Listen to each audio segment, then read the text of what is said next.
Charlie and the Great Glass Elevator. Chapter 5. Men from Mars. There was no floating inside the space hotel. The gravity-making machine saw to that. So once the docking had been triumphantly achieved, Mr. Wonka, Charlie, Grandpa Joe, and Mr. and Mrs. Bucket were able to walk out of the Great Glass Elevator and into the lobby of the hotel.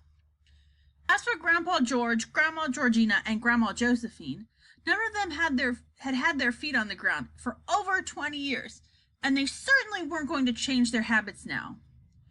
So when the floating stopped, they all three plopped right back into bed again and insisted that the bed, with them in it, be pushed into the space hotel. Charlie gazed around the huge lobby. On the floor, there was a thick green carpet, 20 tremendous chandeliers shimmering from the ceiling. There were walls covered with valuable pictures, and there were big, soft armchairs all over the place. And at the far end of the room, there were 5 elevator doors. The group stared in silence at this luxury. Nobody dared to speak.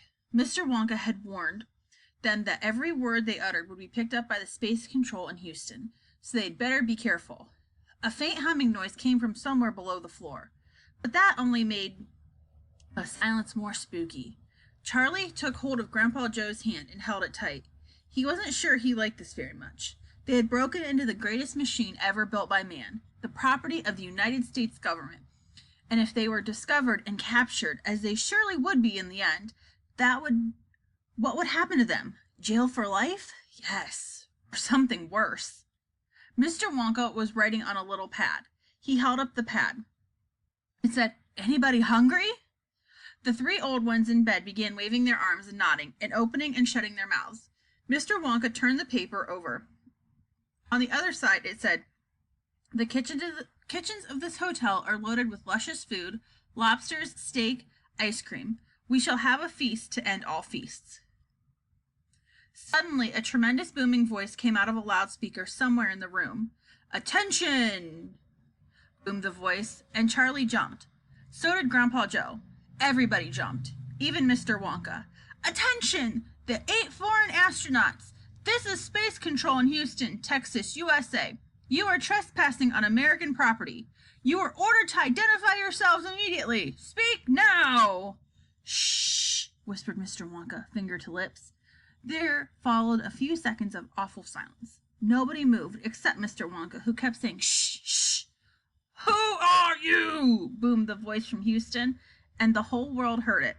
"I repeat, who are you?" shouted the urgent, angry voice, and 500 million people crouched in front of their television sets waiting for an answer to come from the mysterious strangers inside the space hotel. The television was not able to show a picture of these mysterious strangers. There was no camera in there to record the scene. Only the words came through. The TV watcher saw nothing but the inside of the giant hole in orbit, photographed, of course, by Shuckworth, Shanks, and Showler, who were following behind. For half a minute, the world waited for a reply, but no reply came. "Speak!" boomed the voice, getting louder and louder, and ending in fearful, frightening shout that rattled Charlie's enormous eardrums. "Speak! Speak! Speak!" Grandma Georgina shot under the sheet. Grandma Josephine stuck her fingers in her ears. Grandpa George buried his head in the pillow. Mr. and Mrs. Bucket, both petrified, were once again in each other's arms. Charlie was clutching Grandpa Joe's hand, and the 2 of them were staring at Mr. Wonka and begging him with their eyes to do something. Mr. Wonka stood very still. Although his face looked calm, you can be quite sure his clever, initiative brain was spinning like a dynamo. "This is your last chance," boomed the voice. "We are asking you once more. Who are you? Reply immediately. If you do not reply, we shall be forced to regard you as dangerous enemies.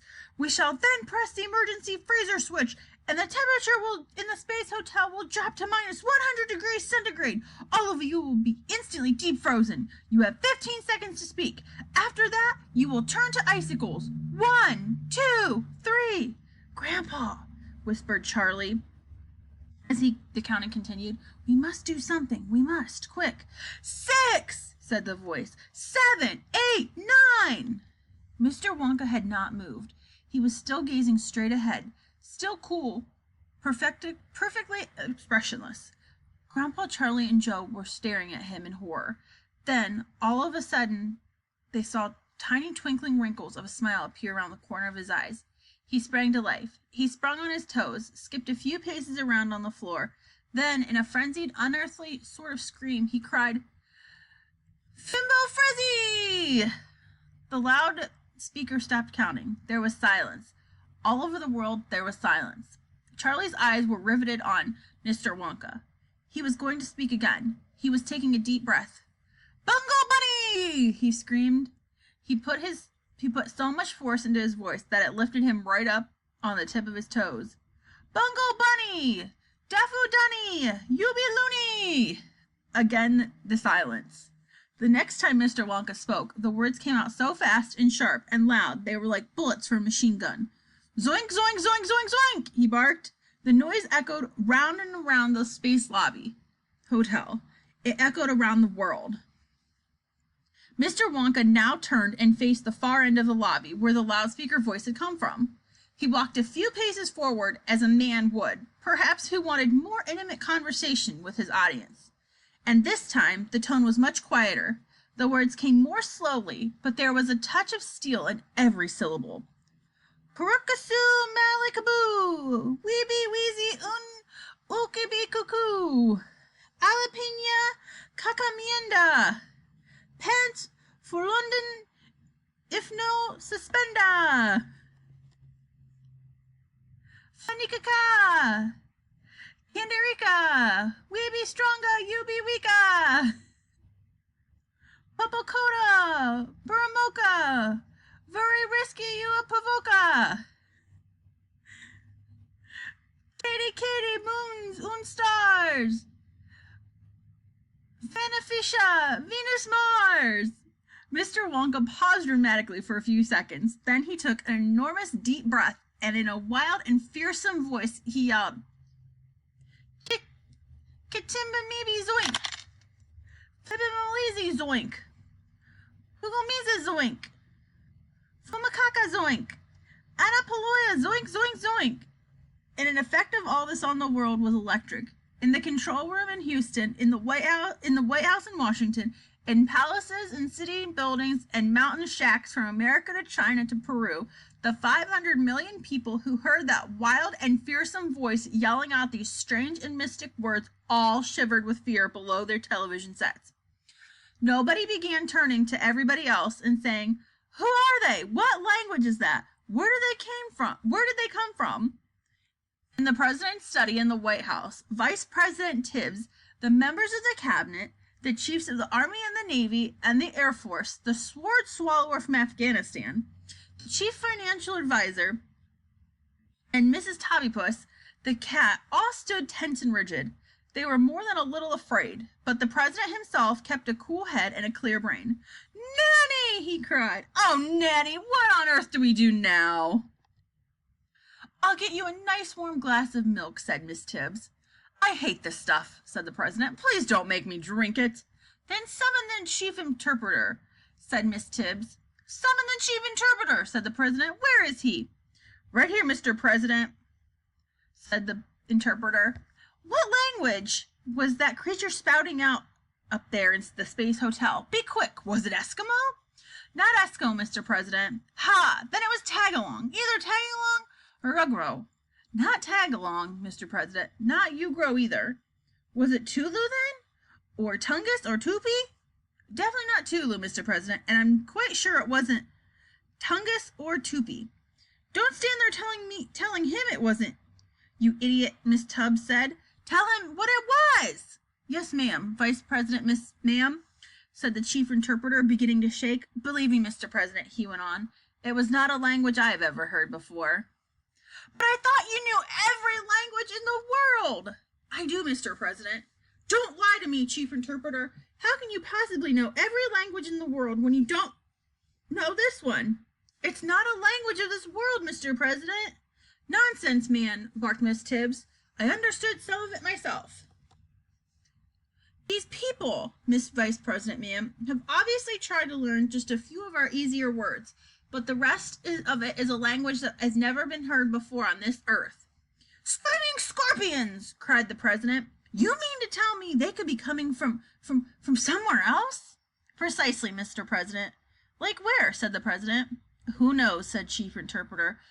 But did you not notice, Mr. President, how they all use the words Venus and Mars? Of course I noticed it, said the President. But what's that got to do with it? Aha! I see what you're driving at. Good gracious me. Men from Mars! And Venus, said the Chief Interpreter. That, said the President, could make for trouble. I'll say it could, said the Chief Interpreter. He wasn't talking to you, said Miss Tibbs. What do we do now, General? Said the President. Blow 'em up, cried the General. You're always wanting to blow things up, said the President crossly. Can't you think of something else? I like blowing things up, said the General. It makes such a lovely noise. Woomph, woomph. Don't be a fool, said Miss Tibbs. If you blow these people up, Mars will declare war on us. So will Venus. Quite right, Nanny, said the President. We'd be chocolated like turkeys, every one of us. We'd be mashed like potatoes. I'll take 'em on, said the Chief of the Army. Shut up, snapped Miss Tibbs. You're fired. Hooray, said all the other generals. Well done, Miss Vice President, ma'am. Miss Tibbs said, we've got to treat those fellows gently.